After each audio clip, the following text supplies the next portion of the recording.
Hello and welcome to the Women in Fitness Business podcast. Today we are doing something a little bit different, and I wanted to bring some inspiration to you ladies to show you what's possible for you and your fitness business. I want to introduce you to one of my previous clients and how we started from scratch to build up to over a $70,000 month per month fitness business, all with organic marketing and having over 117 people on a wait list within a population of 24,000.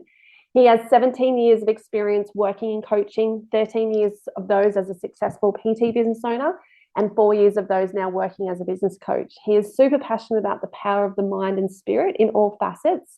He's a husband and father of 3. So I welcome Jared Wiseman. Welcome to our podcast. Thank you, Cal. Great to be here. It is. I'm so excited to chat to you today because you are such a huge inspiration to so many people. And so can you please just get us started and tell us how you all started, how you started in your fitness business? Yeah, I mean, as someone, I suppose, from a sports background, as an athlete, I've definitely always had a passion for that. And I actually went to university, studied business, pretty openly say it didn't teach me hardly anything to do with business. But when I came out, I thought, look, I want to put some of those skills into something I'm passionate about. And my brother, he was a personal trainer at the time, and we thought, you know what, let's partner up and start from there. And so he'd already started and done really well. And I suppose his starting point was he started training a friend, and I think the system at the time, referral system, was like, if you get me a friend, I'll give you your session for free. And really, that simple strategy, which I still think definitely has potential merit today, even, is kind of how our business grew. And so once I started working, we were booked out, and we got up to, as you said in the intro, 117 people was the record of a waiting list to get into us. So I guess that's how it started. And then from there, we grew significantly over the next decade and more. Which is just awesome. To have 117 people on a wait list is really unheard of. Yeah, and I mean, to give some context, it was a time when personal training was fairly new. Like we were in Tasmania, and there wasn't a lot going on in that space at that particular time, sort of early around 2005. And so of course that's still relevant, but yeah, I mean, look, the concept for us, and it's what I still teach to my clients today that are coaches, is that it starts with, like, that particular person in front of you is like over delivering and ensuring that they get results, and that they are just so ecstatic with the service of what you're providing that they're going to want to tell people, or other people in the fitness space, at least people around them will go, gee, like, you're looking great. Like, what are you doing? Oh, well, I'm seeing such and such. You should come in. And that was really the cornerstone for us that built up to eventually we were doing 300 PT sessions a week. Obviously we had some help with other trainers with that, but that, as I said, was kind of the cornerstone of what got us to that position. I love that, because I think, there's some belief out there in business that, well, in order to reach greater levels of income coming into my business, I have to do ads. I have to be spending money on ads. And, even to this day with my clients, it's, I've got clients, doing 20, 30, 40, 50K months, and there's still no ad spend on that. And so you also built your business to just pure word of mouth and referrals without any ad spend. Yeah, absolutely. Like it was all organic. And to be fair, we were crappy at marketing. Like we didn't have really a marketing strategy.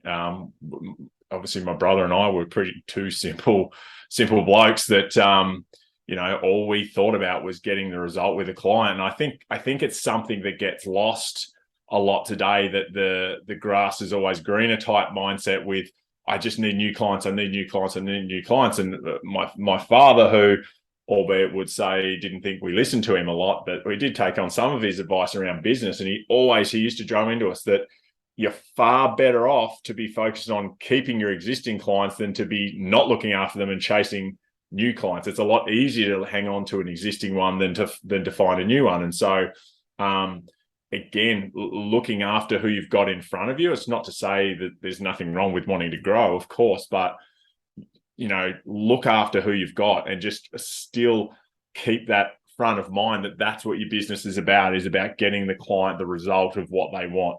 Absolutely. Without that, eventually they leave, and who cares if you've got good marketing and you're bringing in new clients if just as many are leaving. So, yeah. Absolutely. And something I always say to my crew is that they come to you for the result, they stay for the community. Totally. Yes. Yeah. And so I was just going to say, just with the result with regards to, doing marketing, because it is so important to do these days, to be consistent with the marketing, is one of the things that I see that is lacking is that people aren't focused on the result that the people are going to get. Like I just got off the phone to a Zoom call off one of my clients, literally, a couple of minutes ago. And she is doing a special at the moment where it's drop a dress size in the next 30 days. And straight away she did one post and she's had 15 inquiries just off that one post. And so that's how powerful it can be when you are really focusing on the results. Absolutely. And I mean, look, even from a sales process, I'm sure you work with your clients on this, is like, it's so important to, that's largely what I teach my clients with sales, is you've got to sell the result. That's what moves people, is what's in it for me? What am I actually going to get? Your process is really, who cares? Like, who cares how many sessions or that? Like, of course it's relevant, but the thing that moves them is when you move them emotionally through talking about the result. And then obviously your job is to keep that front of mind, because it's very easy to get into the weekly programming or the weekly doing of the sessions, and you sort of, once they're in, they're in the system, if you like. But it's always so important to remember why they've come in, what is it that they want, and why do they want it. And there's a lot in the fitness industry that probably aren't strong even in that space when they start a client. Is, we would have tons of people come in. The first question would be, oh, so what's your goal? Oh, I just want to get a bit fitter and a bit healthier. Okay, cool. That's not going to keep them as a client. That's not particularly, it's not tangible. And it's probably not that exciting. So digging deep on what is the real thing of what they want, why do they want it? And when you know that, that's what will move people to to turn up and eventually get results. I love that. So powerful, and it's such an important thing to remember. You talk about you doing all of the sessions and doing the one-on-one. What was the moment that you had that you knew that you just couldn't do the one-on-one and stop actually working in the business and knew that you had to take some other action? Yeah. For me, it was, I went away and I went on holidays, and it was my first holiday. So we'd started doing PT, and I think I was actually racing, and I took 3 weeks off. And this has been after a long period of time where I hadn't been away, and I just constantly been turning up, training my clients. And anyway, it was all sweet, right? But I went away, and the income stopped. And that was a bit of a light bulb moment, as simple as that sounds. But it was like, well, hang on, if I don't work here, I don't get paid. And also from the client side, well, if I'm not here, they're not getting results. And so when I came back, I actually lost quite a few clients, because as we all know, people in the fitness industry, quite often a lot of the clients that you train, like, they can drop the ball really quick if you're not there in their ear and constantly, firing them up or in touch with them. And so I remember I lost quite a few clients, and this is, again, very early on in the piece. And my brother and I basically had a line in the sand moment where we're like, okay, where do we want to take this? Because it's okay potentially if you don't want to grow beyond that, because there are challenges with bringing on staff and doing various other things. Like, it's not all perfect. There's a great book called Essentialism, and I think they talk about it in there, that everything in life is a trade-off. So you've got to ask yourself, which problem would you prefer?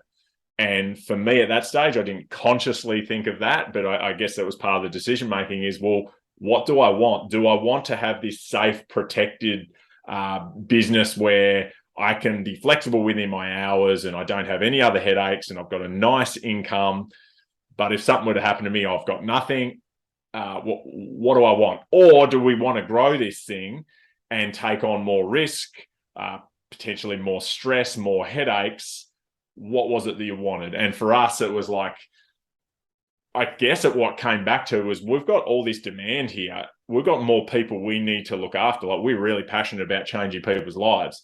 We're going to have to put people on.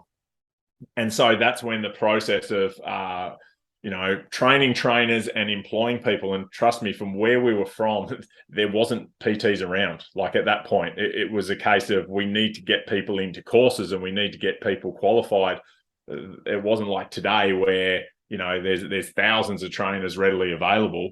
And so that's where the process started. And I think we got up to around 12 staff in our business. And remembering, this is not Melbourne, Sydney, Brisbane type market. We're in a low socioeconomic area where average income was low.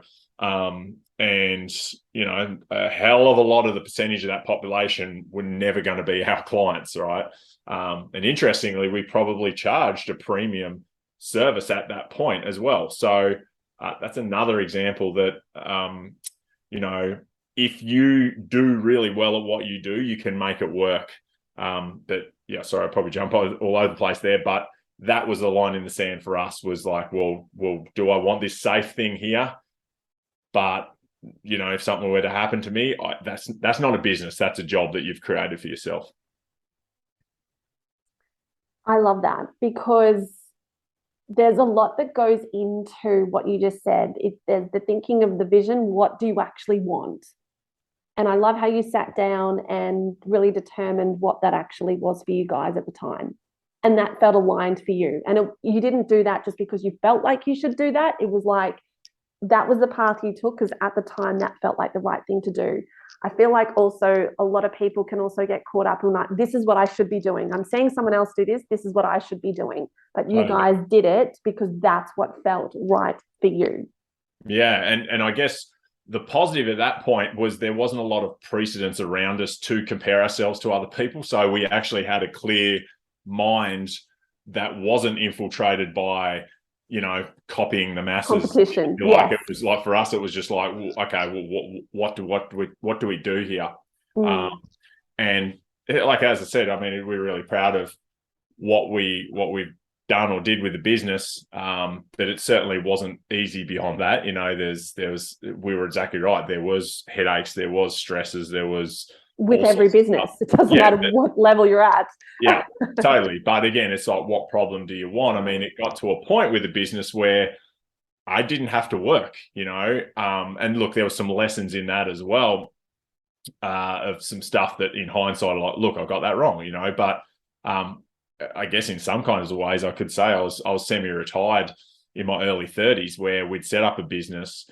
We had really good revenue coming in. We had a manager in place. I'd actually moved interstate to Queensland with my family, and thought I was living the dream, which is probably maybe for another podcast. But I soon realized that I actually don't enjoy this not doing anything kind of lifestyle. But you hit a good point, and this is what my passion is, I guess, with helping people. Is it to me, it starts with, what is your ideal life and lifestyle? What does it look like?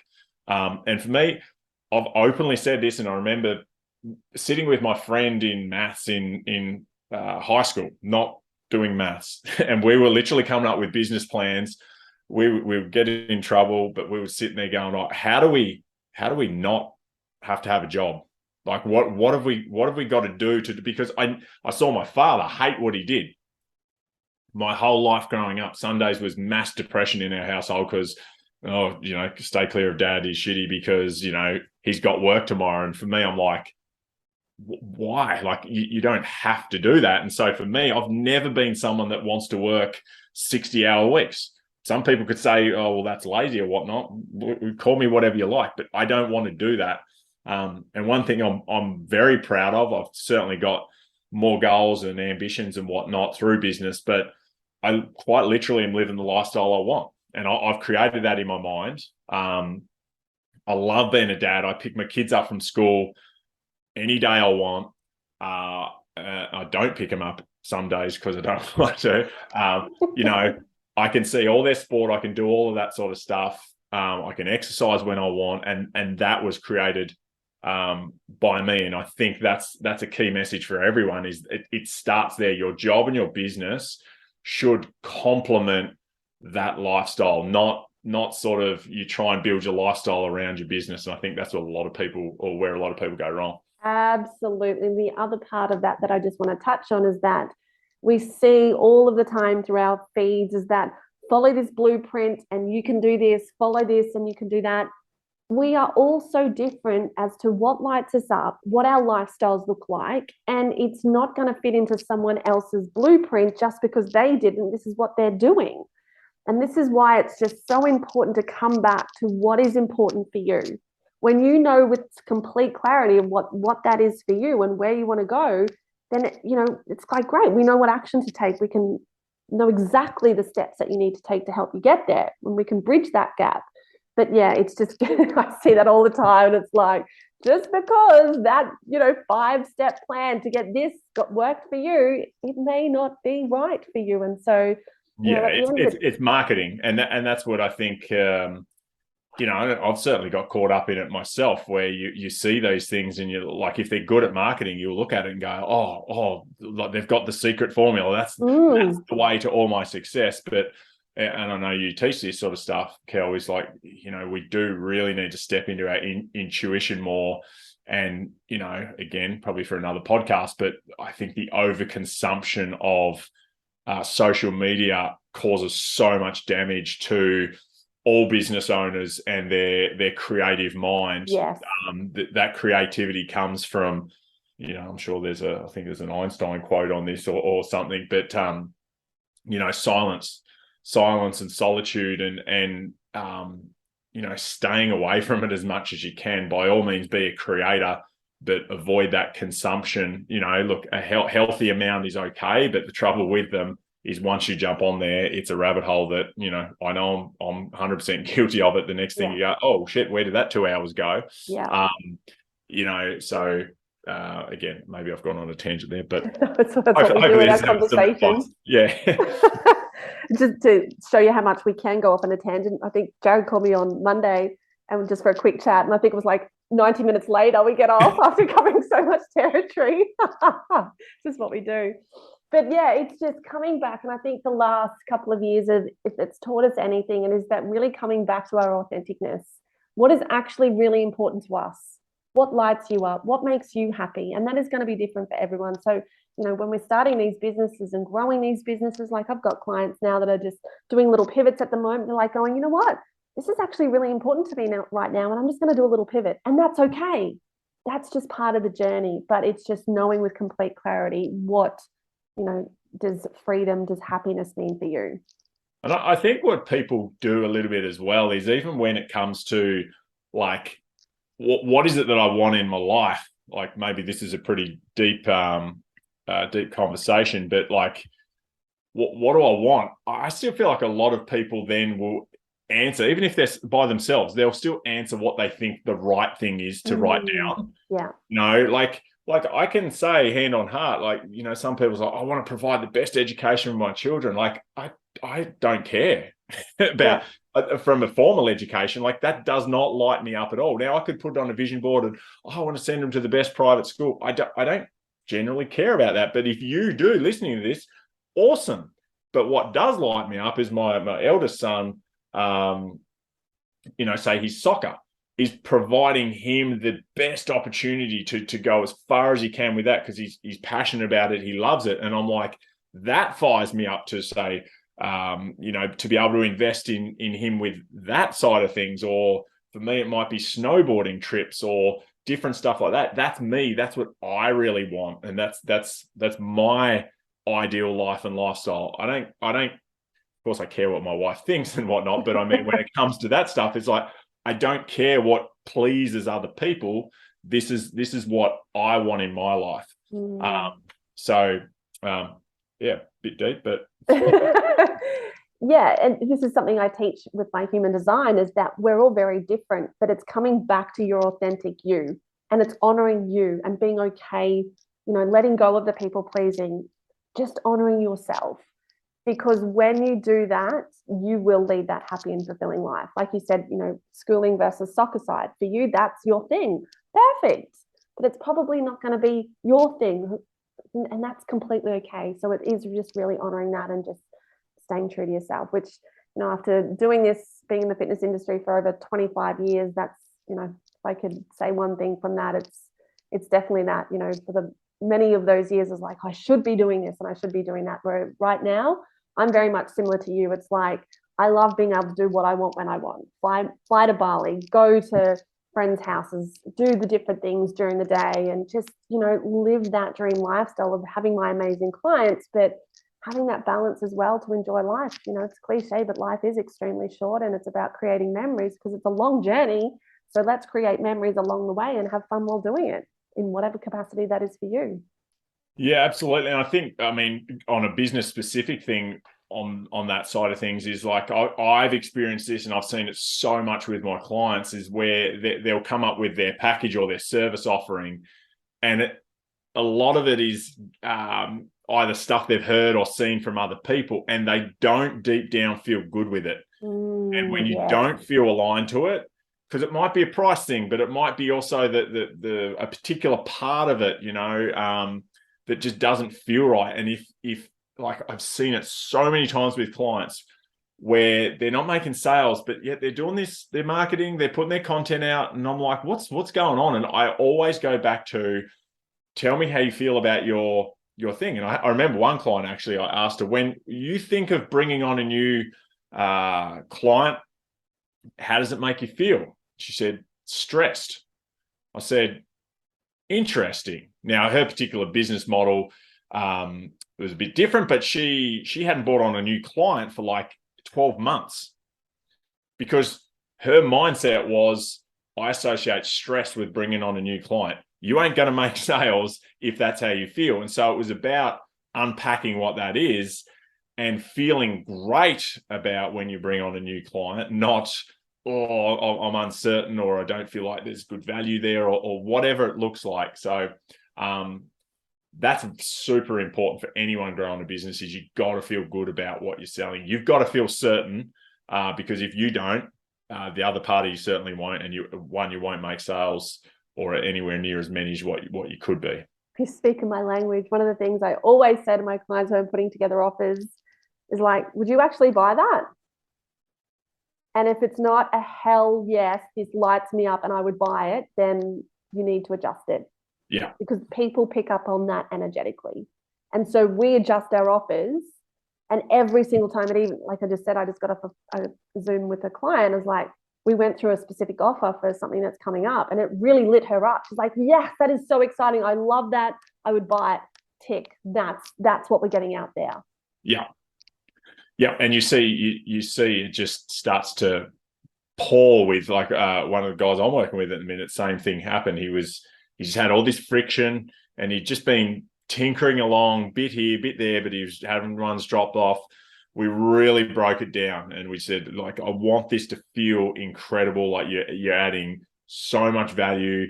It's not stress related if the thought of you bringing on new people, and then bang, bang, bang, sales started happening, and it's like literally raining for him. So yeah, super important. Which brings me to this, like, strategy is so super important. Like, I've just spent an hour, like I just said, with the client. We strategize pretty much the whole session.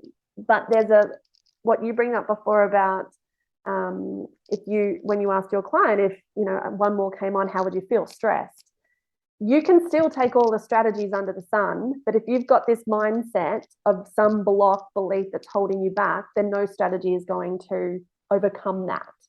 And so a question that you can just ask yourself is, like, when you're looking at, everyone wants to grow their business. Well, what's the worst thing that can happen if you actually grow the business right now? And one of the most common answers I get to that question is, well, I'm already burnt out. How am I actually going to sustain the next level? And so straight away, it's like just cancelled out that desire because you've got this belief that this is what's going to happen if you go to this next level.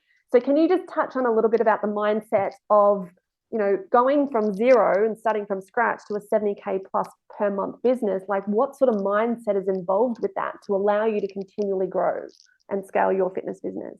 Yeah, I guess what's interesting, as I touched on it before, is that, and again, I wasn't conscious of this at this point. I suppose I was always open to the spiritual side of life and energy and all of that sort of stuff, but I wasn't, again, necessarily conscious of it, if that makes sense, until probably mid to late 20s, which is probably common with a lot of people. And you start questioning, like, what's this life business all about? But if I look back, what I was telling you about my father is I always visualized what I wanted. And so I think it starts in your mind there as a starting point, right? Is like, a lot of people will have clarity of what they don't want. I just don't want this, I don't want that. But as most of your listeners would be aware, is if I said to you, don't focus on a pink elephant right now, don't think of a pink elephant, don't think of it, you're visualizing it, right? So you will still attract what it is, even if you don't want it. So I think having that clarity on what you want is the first step and the most important. You don't necessarily need to know how, because that's where most people go wrong and they'll sabotage themselves in terms of, oh, well, I don't know, let's just say I want $1 million. Okay, great. And then within 5 seconds, their brain starts going, yeah, but what about this? And what about that? No, that'd be too hard because you did. Oh, well, actually, okay. Well, I'd be happy with 100,000 then. So I think from a mindset side of things that is your first step, is having absolute clarity of what you want. And again, it goes back to your lifestyle. And guess what? It doesn't have to be perfect. It can change. Another process I did was, it's a pretty simple process, but writing out an ideal day. What's a dream day look like for you? And again, I live that often. My wife gives me shit sometimes. She's just like, "Have you actually worked today? Like, what have you done?" I'm like, "Yeah, but I felt like going for an ice bath, and I felt like going downtown and grabbing something to eat." So, but what happened as far as moving, I would write down, okay, this is my ideal day, this is my dream day, and it would always start out with, I'd wake up, it's 25 degrees, I'd go to the beach for a swim and all this. Now, I was living in Tasmania at the time, and I'm telling you, that doesn't happen many days, if any days. Yeah, if any, I was just going to add that. So again, that was, I guess, part of a visualization process, understanding what it is that I want, what's my lifestyle, how much does that lifestyle cost, and then designing out your business so that you can live that, working the least possible hours of what you can. I guess in terms of mindset, there's other parts. Obviously, there's personal development. Obviously, there's, I'm big on language and language patterns and listening to the shit that comes out of your mouth largely. And if nothing else, when listening to this, like for 24 hours, just listen to people. Like just actually consciously listen to how much crap comes out people's mouths as far as limiting beliefs or stories that they're telling themselves or whinging or complaining or whatever. We all do it. But it's quite fascinating. And so I think the power of language is underrated. And in things like a really common one I get, you probably do, Kel, is where a lot of business owners come to me and go, "Oh, I'm not a numbers person." Well, you've probably told yourself that for a long, long time. You're in business. Who says you're not a numbers person? That's just a story you've told yourself for your whole life. Oh, I hate taxes. I hate this. There's so many things that we do. So just be very conscious of your language. And I'm not saying, look, you need to love all those things, but just be consciously aware. And I think your focus and your language is very, very important in having a mindset that's going to set you up to succeed in your business. 100%. It's like that language pattern. I feel like that's also one of my superpowers. Like as my clients are speaking, I'm typing and listening, and it's like, oh, you just start to pick up things.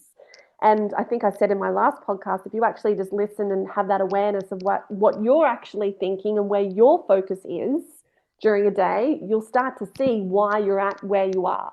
And just one thing I wanted to touch on that you mentioned before is that when you're creating these ideal days, these ideal dream lives, is when you start to align vibrationally, the how will present themselves. We get so much in our heads, how could I actually have a $70,000 per month business? Well, you didn't know that at the start either, but you kept doing the work and then boom, it happened. The how will always present itself. You just have to take that step and the next step will present itself. Yeah, and there's There's a spiritual side of that as far as law of attraction and the metaphysical side of things. assumption, yep. But there's also the actual part of your brain, the reticular activating system, that as soon as you identify something that you want, your brain works as a filter where it'll filter in the information or allow in the information that's relevant to that what you're focused on, and it'll filter out the stuff that's not. Like a classic example is let's just say you're buying a new car, a particular type of car, and all of a sudden you're like, oh my God, those cars are everywhere. Like, what's happened to people all of a sudden? No, you're just consciously aware because that's what you're focused on. Remember when my wife first got pregnant, and I'm like, wow, there's like pregnant chicks everywhere. like people are breeding here flat out. It was mad. But again, it's just the conscious mind is focused on that, and so. What happens then is you ask yourself better quality questions, as you said before. Well, how do I get to a $70,000 a month? Well, what a great question if that's what you want. How do you? Well, get a pen and paper and start writing down some ideas of what are the things that you could do. So I think with any business success, it starts in the mind. Like you can't have it unless you actually visualize it. You think about everything that's in your life, like you visualize that before you've purchased it, if we're talking about products or things, right? So yeah, the mindset, I mean, without the strategy, because I know plenty of people out there that are like, oh, I'm just going to manifest this and I'm going to do this. And like, yeah, okay, did you take any action this week? Well, no, but I'm manifesting. I'm like, okay, well, that's probably not going to work, and the opposite goes where there's people that just action, but they're not giving themselves some time and space to think about, well, what is it that I really want? What is it that I want to attract? And they just sort of grind away and, often just get mediocre type results. All of that combined. We could talk all day, Jared Wiseman. Yes, we could. And we do. And we do some days. Such a powerful conversation. Thank you so much. Is there anything else you'd like to add before we say goodbye? No, I think we've covered plenty, but just I guess good luck to everyone that's listening and go hard. Absolutely. And if someone would like to connect with you on social media, where can they find you? Definitely Instagram. I'm a lot more active, so it's Jared Jared_Wiseman. Beautiful, and I'll pop that in the show notes as well for you. Appreciate it. Thank you so much. I hope this has been inspirational for you to actually see what's possible in your fitness business, whatever that is. If someone's told you that's not possible or you think it's not possible, we're here to tell you it absolutely is possible. It wouldn't be a desire and a dream for you if it wasn't for you. So we have our dreams and desires for a reason because they are for you. And it's just about you stepping into your power and believing that you can absolutely have it because you can. So I just wanted to bring Jared in to show you absolutely you can do it. You can live that dream life. So thank you once again, and thank you so much, and I'll see you in the next episode.